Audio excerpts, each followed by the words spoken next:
Firman Tuhan bagi kita hari ini saudara dengan tema apa isi beritamu? Apa yang engkau beritakan? Berita apa yang kamu sampaikan?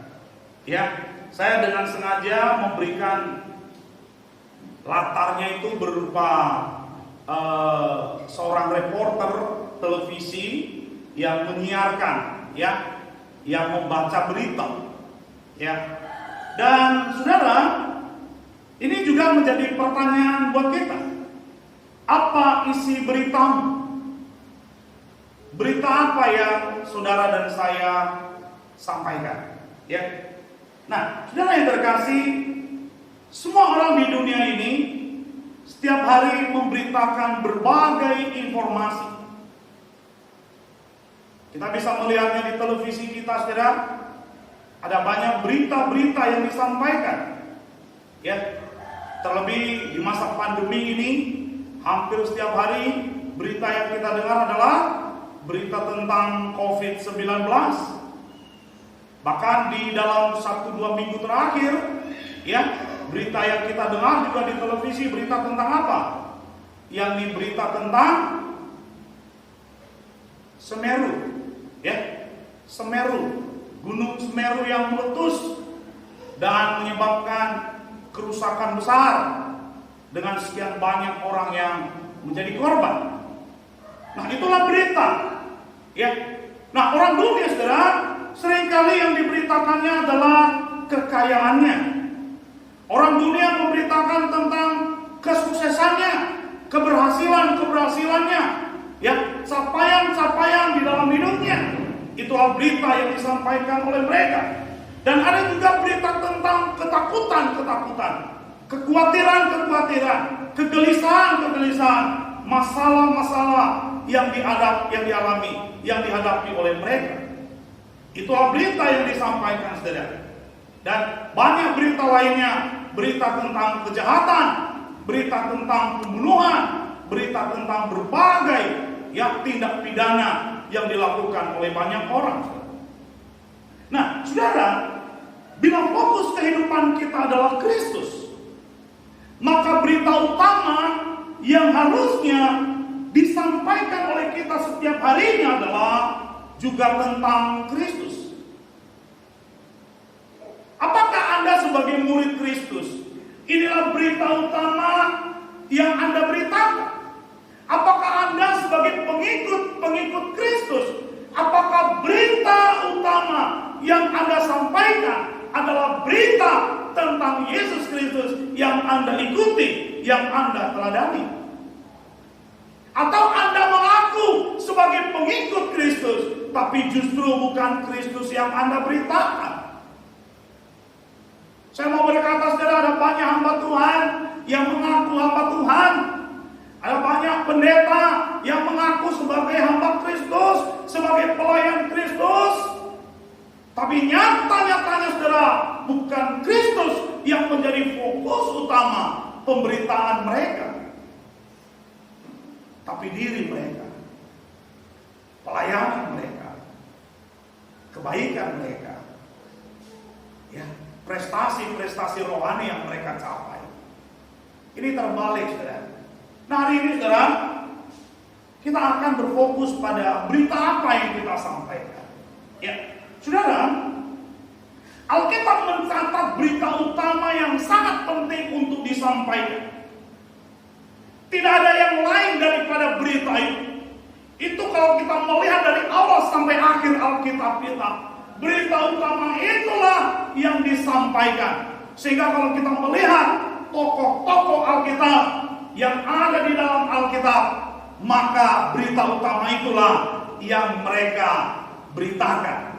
Mari kita lihat satu persatu, saudara. Yang pertama, pemberitaan malaikat. Dalam teks yang barusan kita baca tadi, ketika para malaikat itu datang kepada gembala-gembala, mereka berkata kepada mereka, lalu kata malaikat itu kepada mereka, jangan takut, sebab sesungguhnya aku memberitakan kepadamu kesulitan besar untuk seluruh bangsa. Hari ini telah lahir bagimu juru selamat, yaitu Kristus Tuhan di kota Daud. Di momen Natal ini saudara, ini berita yang utama yang akan kita dengar. Tapi saya mau berkata, ini bukan hanya di waktu Natal, tapi inilah fokus utama pemberitaan Alkitab kita. Para malaikat memberitakan kepada para gembala berita penting. Apa itu? Hari ini telah lahir bagimu Juru Selamat. Ya, hari ini telah lahir bagimu Juru Selamat, yaitu Kristus Tuhan di kota Daud. Pertanyaannya saudara, mengapa berita ini menjadi berita utama, yakni lahirnya Juru Selamat bagi mereka? Kenapa lahirnya Juru Selamat, yakni Kristus, adalah berita utama, berita penting untuk disampaikan oleh para malaikat itu saudara? Karena dalam berita ini pengharapan kita manusia terjawab. Ini berita utamanya. Ya. Ketika manusia tidak dapat menyelamatkan dirinya sendiri, ketika manusia yang berdosa itu tidak memiliki kesempatan untuk hidup di hadapan Tuhan oleh karena dosa-dosanya, maka itulah sebabnya Tuhan mengutus putranya yang tunggal turun ke dalam dunia dan menjadi Juru Selamat. Saudara, oleh malaikat itu dia berkata, ini adalah berita kesukaan besar untuk seluruh bangsa. Ini fokus utama pemberitaan kita. Ini fokus utama pemberitaan para malaikat. Mereka memberitakan tentang siapa? Tentang Kristus. Ya, tentang Kristus. Yesus yang mereka beritakan. Yesus Sang Juru Selamat. Seringkali orang di dalam pelayanan saudara, kalau sudah bagi-bagi sembako, lalu mereka bilang itu sudah beritakan Injil. Apakah bagi-bagi sembako itu pemberitaan Injil? Bukan.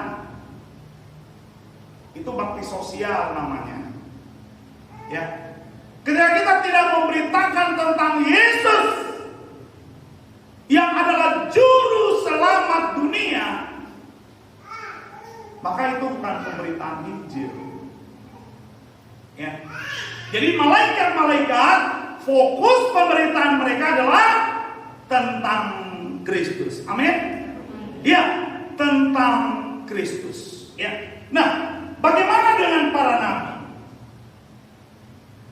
Apa yang diberitakan oleh para nabi? Kalau kita melihat di dalam Roma 16 ayat 26 sampai 27, yuk kita baca bersama-sama. 2-3 ayat. Tetapi yang sekarang telah dinyatakan dan yang menurut perintah Allah yang abadi telah memberitakan untuk membimbing mereka kepada ketaatan iman bagi Dia satu-satunya Allah yang penuh nikmat, oleh Yesus Kristus segala kemuliaan sampai selama-lamanya. Amin. Ketika Yesus berbicara kepada orang-orang Farisi, ketika Yesus berbicara kepada orang banyak di bait suci, Yesus berkata kepada mereka bahwa kamu dengan kamu menyelidiki kitab suci, kamu memiliki hidup yang kekal. Sementara kitab suci itu berbicara tentang aku. Ya. Jadi fokus pemberitaan dari para nabi, yakni menubuatkan tentang datangnya Mesias Sang Penyelamat itu. Jika beberapa waktu yang lalu saudara kita mendengar firman Tuhan, ketika Yesaya menubuatkan, ya, bahwa inilah tanda yang diberikan, yakni seorang putra, ya. di mana itu adalah berita tentang akan datangnya seorang Mesias, seorang Kristus yang akan menyelamatkan umatnya, yakni Yesus Kristus. Kalau kita membaca kitab para nabi, saudara, maka kita akan melihat bahwa di sana dalam kitab para nabi itu sebenarnya di sana diberitakan oleh kitab-kitab oleh para nabi itu kepada segala bangsa untuk membimbing mereka kepada ketaatan iman bagi Dia. Siapa Dia? Yesus Kristus.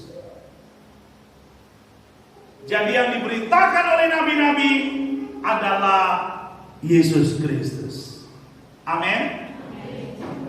Nah, ketiga, saudara, para nabi juga memberitakan berita utama, yakni tentang Yesus Kristus Sang Mesias. Apa yang dikatakan oleh para malaikat tadi sejalan dengan apa yang diberitakan oleh para nabi jauh sebelum kelahiran Yesus Kristus di kota Bethlehem. Para nabi sudah menubuatkan, para nabi sudah menyampaikan berita bahwa akan datang seorang Mesias. Ya, kemarin di dalam Yesaya pasal 7 ayat 14, di sana kita melihat bahwa tanda diberikan kepada orang Israel. Itu apa? Seorang perempuan muda melahirkan, dan mereka akan menamakan dia apa? Immanuel. Lalu di dalam kitab Yesaya pasal 9 dikatakan lagi, seorang putra telah diberikan kepada kita. Ya, lambang pemerintahan ada di atas bahunya, dan mereka akan menyebut dia sebagai penasihat ajaib, Bapa yang kekal, ya, Raja Damai. Itu yang diberikan kepada dia. Ya. Dan di dalam Mika pasal 5 ayat 1, oleh Nabi Mika dia memberitakan bahwa, ya, tetapi engkau hai Bethlehem Efrata, hai yang terkecil dari kaum Yehuda, daripadamu akan bangkit seorang yang dipilih oleh Tuhan, di mana permulaannya jauh sebelum dunia dijadikan, sejak purbakala. Jadi saudara, kelahiran Yesus Kristus di kota Bethlehem itu adalah penggenapan dari nubuatan-nubuatan yang telah diberitakan oleh para nabi di masa yang lampau. Ya, kita patut bersyukur saudara, sebab Yesus Kristus Tuhan kita bukan datang tiba-tiba. Beda dengan orang lain, ya, sekarang mereka mencoba mencari-cari, ya, di kitab suci orang lain, kira-kira ada tidak nubuatan tentang nabinya yang diagung-agungkan itu. Ya, mereka berusaha ingin mencocok-cocokkan, ya, isi Alkitab kita, seakan-akan Alkitab kita yang sering dituduh bahwa itu adalah kitab palsu. Tetapi mereka mencoba mencocok-cocokkan ayat-ayat di dalam Alkitab, bahwa ayat-ayat itu menubuatkan tentang datangnya nabi mereka. Tetapi tidak demikian dengan Yesus Kristus, saudara. Jauh sebelum kedatangannya, kitab suci sudah memberitahukannya. Jadi itu sangat luar biasa sekali, saudara. Nah, yang ketiga, saudara, bukan hanya para nabi, bukan hanya para malaikat, tetapi juga para rasul. Ya, mari kita lihat, saudara, Kisah Rasul 5 ayat 42. Kita baca 2-3 ayat. Dan setiap hari mereka melanjutkan pengajaran mereka di bait Allah dan di rumah-rumah orang, dan memberitakan Injil tentang Yesus yang adalah Mesias. Siapa mereka? Para rasul. Para rasul setelah peristiwa Pentakosta, yaitu turunnya Roh Kudus menghinggapi para rasul. Lalu kemudian para rasul itu mengajar di bait suci, mereka mengajar di rumah-rumah. Dan fokus utama pengajaran mereka, fokus utama pemberitaan mereka adalah tentang Yesus yang adalah Mesias. Sungguh menarik, saudara, bahwa itu yang dilakukan oleh para rasul. Mereka memberitakan Injil, mereka memberitakan tentang Yesus Sang Mesias itu. Kembali kepada pertanyaan tadi, saudara. Anda memberitakan siapa? Siapa yang Anda beritakan? Siapa? Kalau para malaikat, kalau para nabi dan para rasul, berita utama yang disampaikan adalah tentang Yesus Kristus, Sang Mesias itu. Lalu pertanyaannya, saudara, Anda dan saya memberitakan siapa? Jangan ngaku sebagai pengikut Kristus. Saya ulangi, jangan ngaku sebagai pengikut Kristus. Jangan ngaku sebagai pelayan Kristus kalau bukan Kristus, Sang Mesias itu, Sang Juru Selamat itu yang Anda beritakan. Kalau bukan Dia yang Anda beritakan, identitas Anda sebagai pengikutnya diragukan.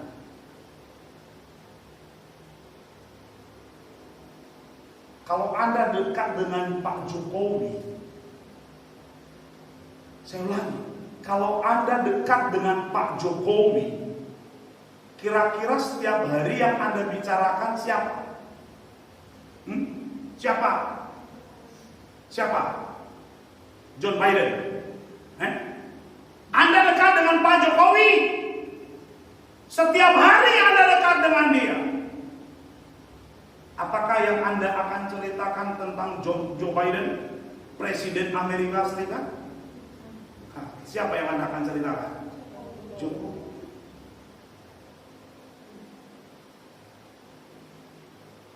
Pertanyaannya, Anda beritakan siapa? Ya, coba perhatikan, saudara. Kesamaan pemberitaan yang dilakukan oleh para tokoh penting dalam Alkitab adalah pemberitaan tentang Injil Kristus, yaitu tentang Tuhan Yesus Sang Mesias, Sang Juru Selamat dunia, yang datang untuk menebus dosa manusia sehingga bisa hidup dalam pertobatan, kudus dan diselamatkan untuk bisa tinggal dalam kerajaan sorga. Ini yang mereka beritakan. Anda sebagai orang Kristen, apakah ini juga yang Anda beritakan?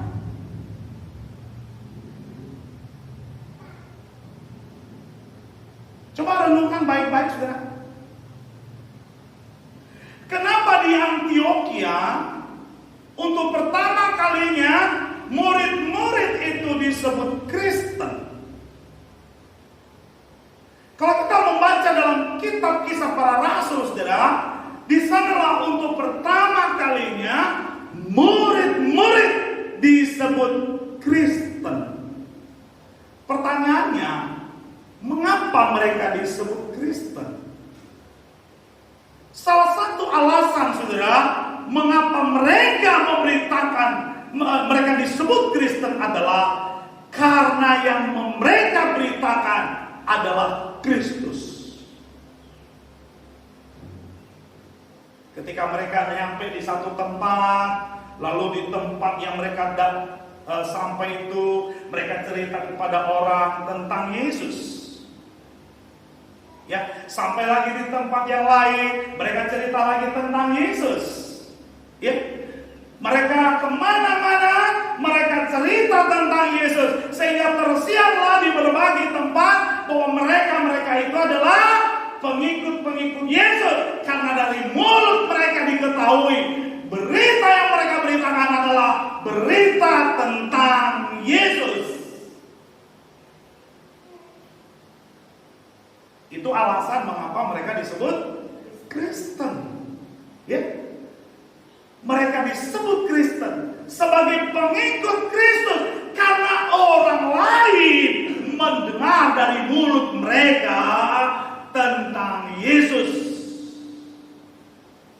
Sehingga orang lain yang mendengar mereka itu berkata, berarti kamu ini pengikut Yesus, berarti kamu ini Kristen.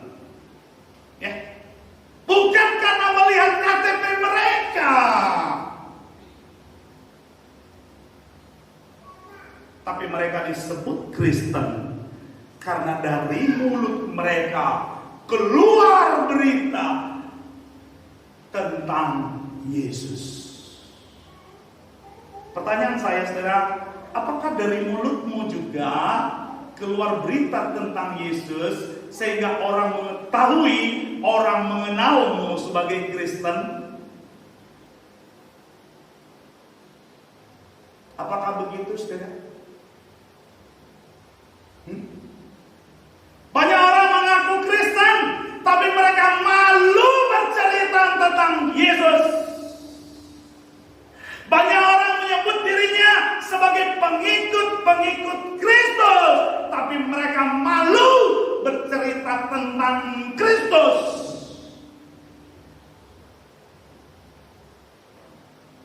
Malu. Apa kata firman Tuhan kepada mereka yang malu memberitakan tentang Dia? Barang siapa yang malu mengakui aku juga akan malu mengakui Dia. Saya rindu hari ini dengan berita ini, saudara, kita mengubah isi pemberitaan kita. Kita mengubah isi perkataan kita, tapi ketika kita berbicara dengan orang lain, ya, ketika kita di tempat pekerjaan, ketika kita di pasar, ketika kita di kampus, di sekolah, kira-kira dari mulut kita, apakah orang mendengar tentang Kristus, Sang Mesias itu, Sang Juru Selamat itu, atau hal yang lain yang mereka dengar dari kita?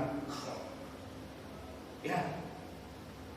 Jika benar engkau dan saya adalah pengikut Kristus, jika engkau dan saya adalah murid Kristus, jika engkau dan saya adalah orang-orang tebusan Kristus, maka Kristus yang telah menebus hidupmu itulah yang akan engkau ceritakan.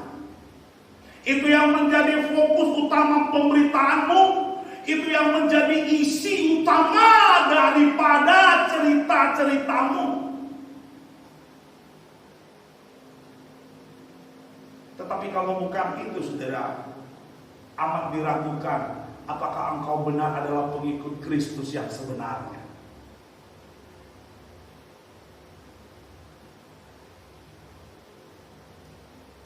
Saudara tahu Petrus? Siapa yang tahu Petrus? Coba angkat tangan. Yang pernah mendengar nama Petrus, coba. Petrus itu siapa dia? Rasul Kristus. Saudara, ketika Yesus ditangkap, Petrus itu malu mengakui Kristus. Ketika ada seorang perempuan, seorang hamba, seorang pembantu, seorang pelayan tanya sama Petrus, bukan kamu salah satu dari mereka? Apa jawab Petrus? Oh, aku nggak kenal orang itu, aku nggak tahu. Ya. Lalu ada orang lagi dan dia juga ngomong hal yang sama, aku nggak tahu. Ya, pura-pura nggak tahu, ya kan? Tapi saya mau katakan kepadamu, saudara, Petrus itu berubah. Petrus itu tidak lagi malu mengakui Kristus, bahkan dia berani sampai mati disalib terbalik. Hanya oleh karena pemberitaannya tentang Yesus yang sudah mati dan bangkit itu untuk keselamatan manusia. Itu yang dilakukan oleh Petrus. Bahkan Thomas yang ragu-ragu akan Yesus, yang berani berkata, yang sekali-kali aku tidak akan percaya sebelum aku mencucukkan tanganku ke dalam lubang lambungnya yang berlubang. Tapi akhir hidupnya, saudara, dia berikan untuk Kristus sampai dia harus mati dengan sangat menyedihkan, dengan sangat tragis, saudara, menjadi seorang martir bagi Kristus, dibunuh di India, saudara. Saudara yang terkasih, mengaku sebagai Kristen harusnya disertai dengan tindakan kita yang memberitakan Kristus. Orang mengenal kita sebagai pengikut Kristus. Orang mengenal kita sebagai Kristen bukan dari KTP kita. Tapi orang melihatnya dari berita utama yang kita sampaikan dari hari ke hari di dalam kehidupan kita. Inilah beritanya, saudara. Yakni Yesus Sang Mesias, Yesus Sang Juru Selamat dunia yang telah datang ke dalam dunia untuk menyelamatkan manusia berdosa. Itu makanya malaikat itu berkata, aku memberitakan kepadamu kesukaan besar bagi segala bangsa. Hari ini telah lahir bagimu Juru Selamat, yaitu Kristus Tuhan di kota Daud. Ini yang dinanti-nantikan oleh orang-orang dunia.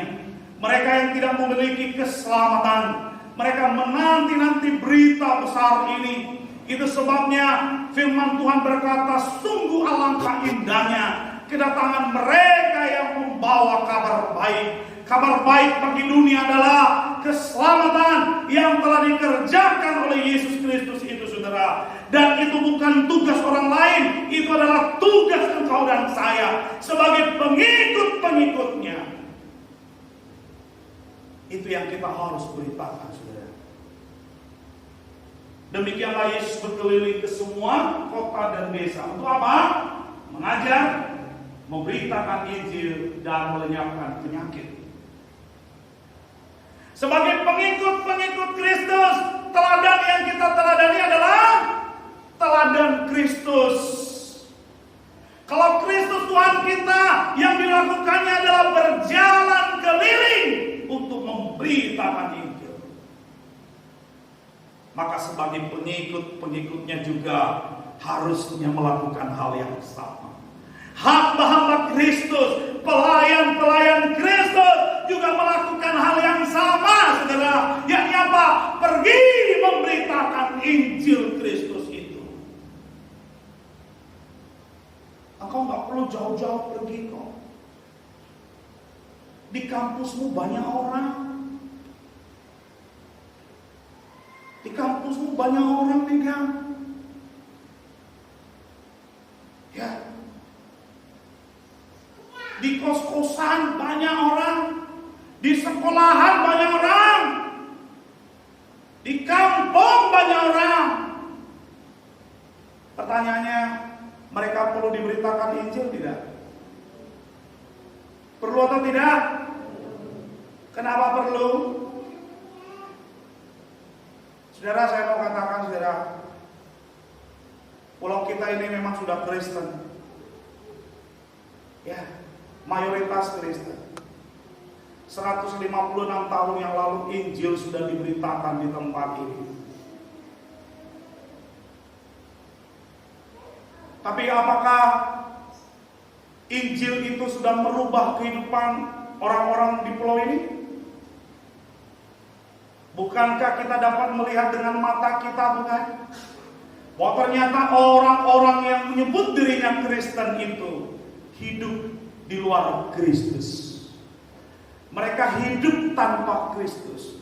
Mereka tidak memiliki Kristus di dalam kehidupannya, saudara.